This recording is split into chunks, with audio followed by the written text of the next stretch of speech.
Phoenix Dares Radio Station, Dodio Sandra is back. Kalau tadi Doi sempat bilang, hari ini aku kedatangan tamu-tamu spesial. Yes, kita akan ngobrol nanti sama tamu-tamu spesial aku. Tadi sempat aku spill juga dalam talk show bersama Bank Indonesia Bali, perlindungan atau pelindungan konsumen, JB3. Jangan buka, jangan beri, jaga bersama. Tapi kalau ngomongin tentang kemajuan teknologi, tentu akan membawa perubahan. Mulai dari cara kita berkomunikasi, mulai juga bagaimana kita menikmati hiburan, atau juga menggunakan transportasi, belajar, belanja, bahkan investasi sekalipun, atau juga sistem pembayaran pun semuanya berubah. Apakah kita sudah siap sebagai masyarakat, atau mungkin PR-PR apa saja yang masih dimiliki oleh masyarakat? Hari ini aku bersama Aldo, dia adalah analisis Departemen Pengembangan UMKM dan Perlindungan Konsumen. Ada juga Dita, asisten analis fungsi perizinan dan juga perlindungan konsumen Bank Indonesia Provinsi Bali, yang pagi-pagi sudah Doi undang untuk diajak ngobrol karena memang ini terkait dengan pelindungan konsumen. Hai, selamat pagi. Pagi Kak Doi. Pagi Aldo, pagi Dita. Ini semangat ya? Semangat dong. Semangat udah banget. pagi di sini. Iya bener-bener. Biasanya kalau ngantor itu jam berapa sih? Jam 8. Jam 8 kalau ngantor. Oke. Tetapi hari ini jam 8 juga Aldo datang ke sini, Dita juga datang ke sini. Iya. Oke. Aku panggil Kak aja boleh nggak sih? Boleh Nanti banget. kalau keceplosan ya. Tapi kan di awal sebenarnya aku sempat ngebahas bahwa teknologi berkembang begitu pesatnya. Kita orang-orang yang bekerja sekarang pun sangat dituntut untuk lebih melek teknologi. Salah satunya adalah sistem pembayaran. Apa-apa mungkin kita cashless ya sekarang ya. Betul, Kak Doi. Jarang banget bawa cash money, tapi lebih ke tap dari handphone atau kartu dan segala macamnya. Tapi sebagai teman-teman yang ada di Departemen Pengembangan UMKM, terus juga fungsi perizinan dan juga perlindungan konsumen, ini tentu saja terkait penting dengan konsumen-konsumen dari Bank Indonesia. Dan salah satunya saya gitu kan. Ngomongin tentang tantangan dari sistem pembayaran digital. Dengan kemudahan tentu saja banyak kemudahannya. Tapi kita mungkin pengen tahu, tantangannya ada nggak sih menurut kalian tantangan dalam sistem pembayaran digital? Iya Kak Doi, Finers. Jadi bener banget yang Kak Doi bilang. Sekarang tuh kalau kita tahu, mungkin semua teman-teman juga tahu ya bahwa jumlah penduduk Indonesia tuh handphonenya lebih banyak yang punya handphone, smartphone, dibandingkan jumlah penduduknya ya gak sih? Betul. Dan sekarang kalau handphone itu kita mau belanja apapun, mau bayar apapun, semuanya bisa lewat handphone, e-commerce dan lain-lain gitu. Jadi kalau ketinggalan dompet kita sekarang nggak pusing, tapi kalau ketinggalan handphone pusing banget. Panik. Udah kayak jiwa hilang itu ya. Iya benar. Oke. Nah, emang kalau kita lihat dari perkembangan keuangan digital, sistem pembayaran digital, kita tuh perkembangannya pesat banget Kak Doi. Betul. Jadi kalau dibandingkan sama misalnya kita dulu gunain kartu ATM, kalau sekarang tuh jumlah peningkatan transaksi kartu ATM setiap tahunnya, transaksinya itu sudah lebih rendah dari yang pembayaran digital ini. Oke. Kita kan sekarang punya Kris, Yes. punya e-money, punya mobile banking dan lain-lain gitu. Betul. Nah, kalau tantangannya tadi ditanya sama Kak Doi ya, tantangannya sendiri sebenarnya dari hasil survei yang kita punya, ini kita ada namanya tingkat inklusi masyarakat. Nah, inklusi itu artinya masyarakat itu sudah menggunakan alat pembayaran digital, itu sudah 85% tingkat inklusinya. Sebaliknya, tingkat literasinya, nah ini masih angkanya survei kita tuh 3,5 dari 5. Berarti perlu Artinya masih banyak, iya literasi. Artinya nih banyak teman-teman yang sudah menggunakan alat pembayaran digital, tapi literasinya masih kurang, minim. Misalnya nggak boleh sharing PIN OTP atau nggak boleh sharing passwordnya. Nah itu tuh masih banyak yang belum aware. Betul. Nah sehingga ini tuh dimanfaatkan oleh fraudster untuk yaitu menipu teman-teman semua sehingga ya udah uangnya hilang. Nah itu tantangannya mungkin di situ, gimana cara kita untuk lebih mengedukasi, meningkatkan literasi teman-teman untuk lebih aware untuk jaga keamanan sistem keuangan atau alat pembayaran digitalnya. Mungkin itu Kak Doi. Oke, jadi awareness ke masyarakatnya yang lebih pengen ditinggikan lagi atau literasinya tadi ya. Oke, mungkin ada penambahan dari Kak Dita terkait tentang tantangan sendiri. Maksudnya kalau kelebihan banyak karena kita nggak perlu repot lagi bawa cash money numpuk banyak gitu, bawa tas gede gitu. Tapi tantangan selalu ada dalam setiap atau konsekuensi. Seperti apa Kak? Iya betul. Banyak sekali sekarang modus penipuan. Mohon maaf Kak Dita, mic-nya boleh lebih dekat. Oke. Sekarang banyak sekali modus penipuan yang terjadi di masyarakat kita. Mungkin yang paling umum salah satunya terjadi itu namanya social engineering. Di mana ada kerabat yang jadi ada penipu yang berpura-pura menjadi kerabat kita. Tiba-tiba ngucapin selamat lebaran gitu. Tapi ujung-ujungnya kirim file APK. Yang mana kalau kita install udah daya itu amblas semua dana kita. Nggak mau kan ya yang seperti itu kejadian. Jadi kita di sini sama Mas Aldo juga Kak Doi ingin mengedukasi masyarakat untuk lebih baik nih jaga-jaga data informasi pribadi kita dan juga jangan asal klik kalau informasi yang kita tidak ketahui atau install aplikasi apapun itu agar tetap berhati-hati. Oke. Yang kemarin-kemarin sempat viral kan adalah undangan-undangan pernikahan. Betul. Kayak Aldo jangan lupa ya hadir ini tap segala macam pencet kayak gitu-gitu kan. Itu berarti adalah salah satu modus juga yang muncul dan sangat dekat dengan masyarakat. Berarti faktanya misalkan kalau di mungkin nggak harus data full ya. Faktanya berarti kondisi di lapangan cukup memprihatinkan. Iya Kak Doi, jadi kalau dulu tuh ya pengaduan yang masuk ke Bank Indonesia banyakan misalnya dari alat pembayaran kartu ATM gitu, misalnya kayak skimming gitu, yang ATM-nya diganjel, terus pura-pura penipunya tuh pura-pura jadi mau bantuin padahal ngintipinnya gitu kan ya, terus uangnya hilang deh gitu. Nah kalau sekarang jenis-jenis penipuan yang fisik seperti itu jauh menurun. Nah yang jauh meningkat sekarang tadi yang disebutin sama Kak Dita adalah .apk, Android paket kit. Nah itu jadi semacam seperti aplikasi yang dikirimkan ke WhatsApp, biasanya melalui WhatsApp. Nah itu orang-orang tuh diminta untuk klik deh. Nah modusnya macam-macam nih Kak Doi. Mulai dari tadi undangan pernikahan atau paket kurir. Nah betul. rame tuh sekarang. Iya. Nah masalahnya temen-temen nih suka banyak yang terlalu kepo gitu. Maksudnya ini nomor telepon gak dikenal tapi ngirim undangan, siapa yang nikah ya, atau misalnya teman-teman yang lagi ada yang deketin gitu, ada kirimin paket walaupun nomor gak dikenal, ini mungkin fans aku ya yang mau kirim paket ke aku, siapa sih, penasaran. Suka GR ya? GR, akhirnya diklik. Nah padahal once kita klik itu, nah itu aplikasinya bisa mencuri data pribadi yang ada di handphone kita, termasuk record, tracking, mobile banking, phone banking dan segala macam yang ada pin OTP segala macam itu bisa di record sama mereka, akhirnya uangnya hilang. Nah itu tuh yang lagi tinggi. Ya, tapi yang menarik tadi adalah salah satu kategori penipuan yang seperti bilang Kak Aldo adalah phishing tadi ya. Selain phishing sebenarnya kan kalau misalnya kita lihat yang lain ada skimming, ada juga yang lain lagi nggak? Mungkin boleh di-share buat Viners. Mungkin kalau Gen Z atau millennials masih agak sedikit up to date masalah teknologi. Kadang agak baby boomer itu misal seumuran bokap atau nyokapku udah mulai nggak ngaku, tiba-tiba main klik-klik aja. Penipuan-penipuan lain atau yang masuk dalam kategori penipuan itu seperti apa lagi? Mungkin ditambahin Kak Aldo. Iya, phishing, malware. Nah sebenarnya si file.apk itu malware. Jadi dia seperti semacam virus yang menyebar ke handphone kita, tapi sebenarnya nggak semudah itu juga penyebarannya gitu. Kalau kita nggak sembarangan klik, itu sebenarnya aman-aman aja. Kalau kita nggak tahu ini kiriman dari siapa, kiriman WhatsApp gitu ya dari siapa, lebih baik nggak usah diklik. Gitu. Betul. Nah dan sebenarnya si malware atau file.apk ini pun nggak sekali klik kita langsung datanya hilang, nggak. Itu prosesnya berkali-kali kita harus klik. Jadi memang yang kena itu yang keponya tingkat tinggi nih Kak Doi. Paling semangat ya. Bener-bener kayak udah pencet. Sama mungkin kayak aku yang orang jarang dapat chat, tiba-tiba ada yang ngechat, kan pengen ngetap. Oke, berarti salah satu malware tadi ya. Oke, berarti skimming, ada juga istilah sniffing kalau nggak salah. Oke, itu mungkin buat teman-teman boleh dikasih ingat, sniffing itu pembagian username, password dan segala macam. Iya betul, dan biasanya ini dari yang seperti Kak Dita sebutkan tadi, ini dari orang-orang yang mengaku sebagai petugas bank atau mengaku sebagai teman kita. Hai Kak Doi, apa kabar? Udah lama nggak ketemu gitu. Ini aku kirim paket ke kamu loh, kayak gitu misalnya. Gitu. Jadi berbagai modus ini sebenarnya intinya sama, dia mencoba mencuri data pribadi kita, tapi modusnya macam-macam. Ada yang jadi petugas bank pura-pura, ada yang jadi teman kita, ada yang kirim file.apk dan sebagainya gitu Kak Doi. Oke, aku ke Kak Dita karena Kak Aldo kan kantornya di Jakarta, Kak Dita kan di Bali nih. Bali sendiri secara modus ini secara umum juga polanya seperti apa? Atau ada nggak yang selama ini sudah mengadu dan terjadi kasus yang menurut pengamatan Kak Dita atau di kantor seperti apa situasi di Bali Kak? Oke. Kalau secara umum polanya sama dengan nasional Kak Doi.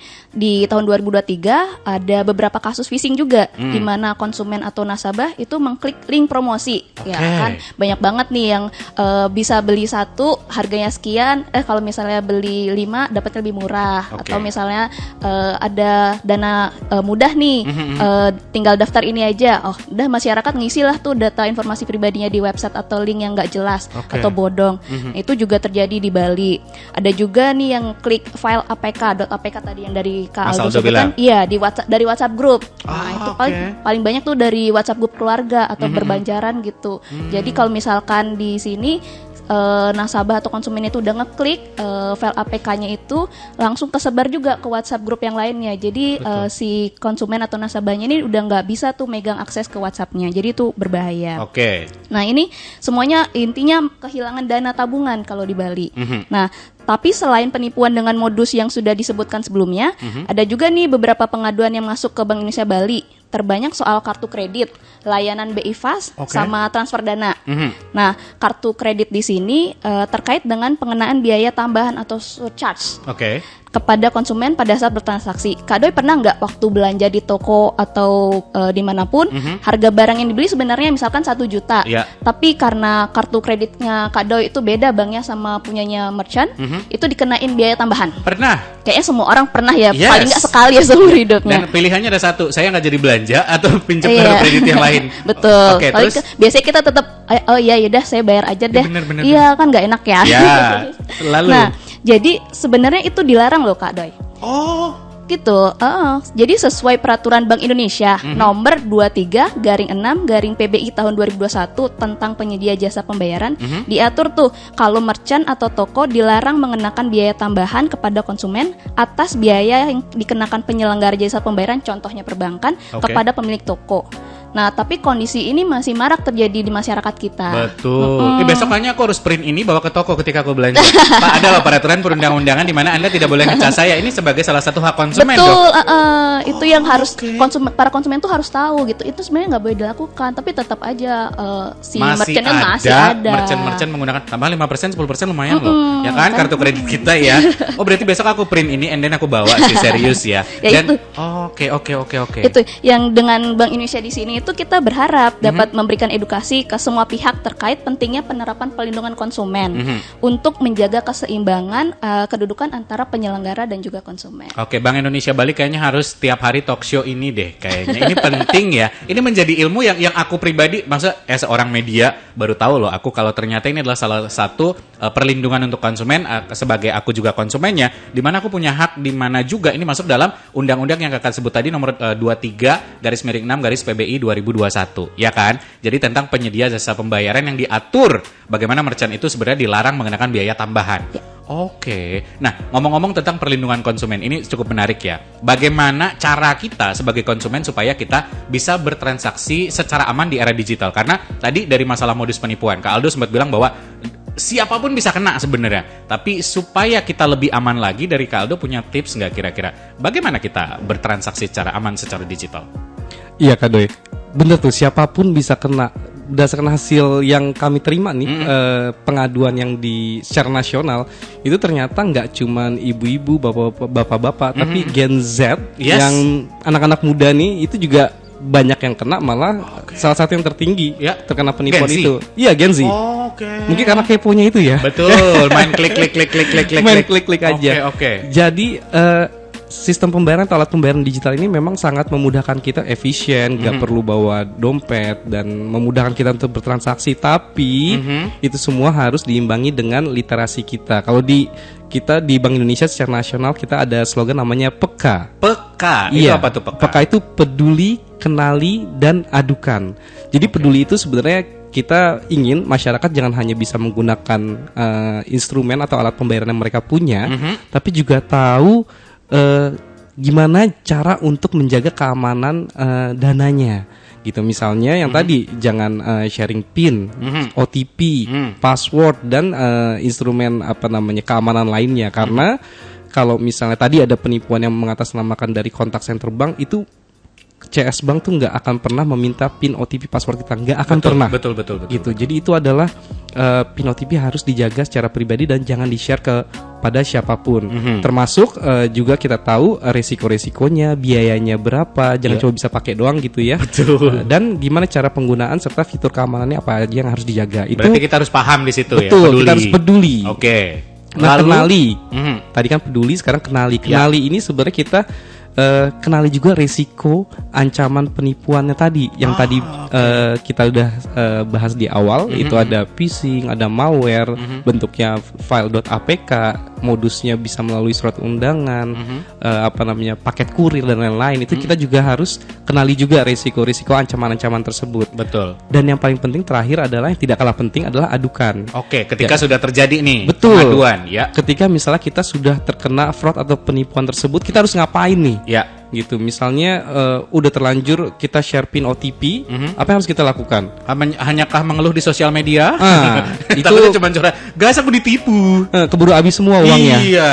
Lalu apa sebaiknya harus dilakukan Kaldo? Nah, kalau misalnya untuk tadi ya malware file.apk, pastikan kita langsung putus jaringan koneksi. Oke. Gitu, atau misalnya apabila diperlukan itu kita reset handphone kita, mobile banking dan segala macamnya. Betul harus di reset semua. Cuman memang kalau di reset kan berarti handphone kita kembali ke default awal gitu, yang tadi udah settingan gitu ya. Jadi mungkin tapi kita harus milih antara data kita yang hilang di handphone atau uang kita yang hilang. Itu sampai sejauh itu sih. Ini kadang kehilangan pun masih mikir ribet ya sebenarnya, kayak ribet, aduh males ke banknya, padahal untuk keamanan. Untuk keamanan. Jadi yang paling penting adalah apabila sudah terkena itu ya langsung stop, putus koneksi jaringan, kalau perlu sampai di reset. Dan yang kedua adalah langsung hubungi penyelenggara bank atau lembaga keuangan yang teman-teman punya gitu untuk menginformasikan bahwa saya terkena penipuan, sehingga nanti mereka bisa membantu untuk misalnya memblokir atau men-tracking. Kira-kira seperti itu. Dan apabila diperlukan nanti juga bisa mengadu ke Bank Indonesia gitu. Kalau di Bali ini ya kantor perwakilan Bank Indonesia ada di Bali di Denpasar. Mungkin itu. Iya. Itu adalah langkah awal yang bisa kita lakukan ya. Tadi kan ngomongin tentang bagaimana cara aman, tapi bagaimana peran Bank Indonesia sendiri ini dalam perlindungan konsumen. Tadi kan salah satunya melapor. And then setelah melapor apa yang harus aku lakukan? Harus datang ke kantor kah? Bisa online kah? Zaman sekarang anak agensi kan kadang dari handphone aja biar lebih efisien gitu. Sepengalaman Kak Dita? Ya, kalau di kita menerima bentuk pengaduan dari call center. Jadi call center. Ada BI Bicara ya namanya, itu 131. Selain itu juga bisa melalui media sosial. Selain itu juga melalui email atau datang langsung juga ke kantor perwakilan, itu kita terima. Baik. Aku ulang sekali lagi, bisa lewat BI Bicara, lewat email, call center juga bisa, atau datang langsung ke kantor perwakilan. Kadang orang pengen dapat penjelasan lebih detail ya.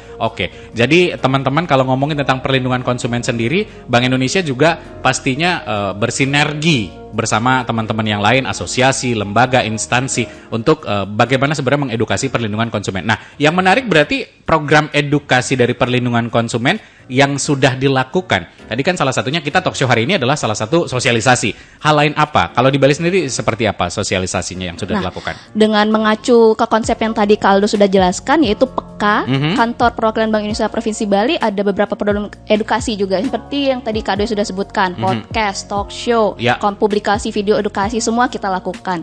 Nah, ada nih tagline program edukasi perlindungan konsumen Bali sendiri adalah Eling Rage. Wih, nak Bali nawang nih, Eling Rage. Pasti ini. Kak Aldo nggak ngerti dia. Nanti kita brief lagi Eling Rage artinya apa. Jaga diri, betul ya? Eling Rage, lebih aware, iya benar. Be aware. Oh, dia ada di briefing berarti. Bilang nggak tahu harusnya. Terus Eling Rage, terus. Eling Rage ini artinya peduli dan lindungi diri sendiri. Benar. Jadi waspada dalam bertransaksi itu ya dimulai dari irage. Diri sendiri. Iya, dimulai dari diri sendiri. Jadi dengan kita harapkan konsep Eling Rage ini, konsumen Bali ini semakin peka. Konsumen Bali semakin cerdas dan konsumen Bali semakin berdaya. Kemarin juga kita baru ngelaksanain talk show perlindungan konsumen dengan tema GB3, jangan buka, jangan beri, jaga bersama di event Bali Digital Innovation Festival atau yang kita sebut Bali G Fashion 2024. Bali G Fashion kebetulan 2023 aku sempat ngisi. Kemarin aku nonton online doang di YouTube-nya Bank Indonesia. Keren dong. Tapi sayang saya tidak bisa hadir. Cuman saya dapat ilmunya lewat online. Bagus dong. Nah, kira-kira ngomongin tentang Bali G Fashion, sebenarnya buat teman-teman yang baru dengerin apa sih Bali G Fashion? Mungkin di Instagramnya Phoenix ada beberapa konten creator yang bisa diikutin, kompetisi dan segala macam. Kak Dita boleh bantu jelasin Bali G Fashion? Boleh banget. Bali G Fashion itu salah satu event nih yang dipunyai sama Kantor Perwakilan Bank Indonesia Provinsi Bali dalam rangka mendukung percepatan pembentukan ekosistem ekonomi dan keuangan digital yang inklusif serta berkelanjutan di Provinsi Bali pada umumnya. Serta kita juga mengharapkan dengan event Bali G Fashion ini dapat meningkatkan awareness masyarakat dalam melakukan transaksi keuangan digital. Nah, sesuai namanya nih, festival. Jadi Bali G Fashion ini akan terdiri dari beberapa kegiatan. Antara lain tuh ada talk show, ada pameran atau showcase, ada juga kompetisi perlombaan, hingga acara hiburan bagi seluruh masyarakat. Nah, kegiatan Bali G Fashion ini terbuka bagi seluruh masyarakat Bali tanpa biaya sepeser pun. Jadi, ayo ramaikanlah ini Bali G Fashion. Siap. Dan bahkan bisa bawa pulang banyak hadiah menarik. Oh, wow. Nah, ini mungkin yang harus dicatat sama pendengar Finers semuanya.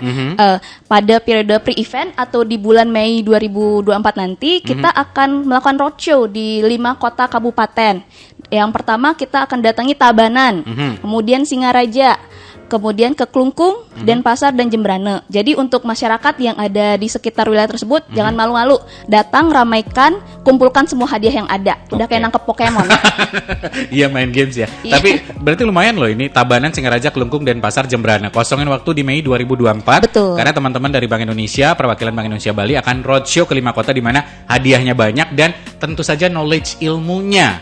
Salah satu sebagai ilmu yang bisa kita dapatkan dari di acara ini sendiri. Jadi masyarakat di sana harus datang dan meramaikan. Ini semua infonya pasti akan ada di sosial media Instagramnya Bank Indonesia Bali. Betul, ada di media sosial kita dan juga di website baligfashion.com.